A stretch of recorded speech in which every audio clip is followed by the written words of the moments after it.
समझ नहीं आ रहा कि उसे कैसे समझाऊं, समझ नहीं आ रहा कि क्या करूं।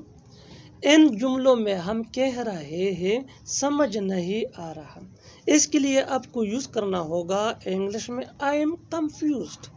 अच्छी तरह समझने के लिए आइए मिलकर कंप्लीट स्ट्रक्चर देखते हैं। सो पहले हमें यूज करना है I am confused plus WH word यानी what, where, how etcetera plus I plus should plus V1 यानी फर्स्ट फॉर्म ऑफ वर्ब जिसको बेस फॉर्म ऑफ वर्ब भी कहा जाता है प्लस अदर वर्ड्स अगर है तो।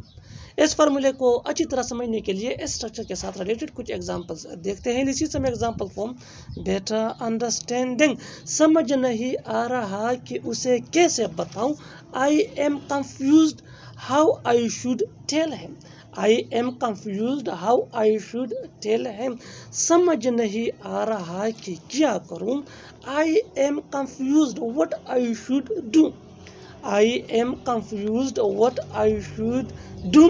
और आखिर में ये दो जुमले आपके लिए कमेंट सेक्शन में इनका जवाब ज़रूर देना। पहला जुमला है समझ नहीं आ रहा कि तुम्हें कैसे समझाऊं, दूसरा जुमला है समझ नहीं आ रहा कि उसे यहाँ कैसे बुलाऊं। Subscribe to English PS for more advance English sentence structure. Thanks.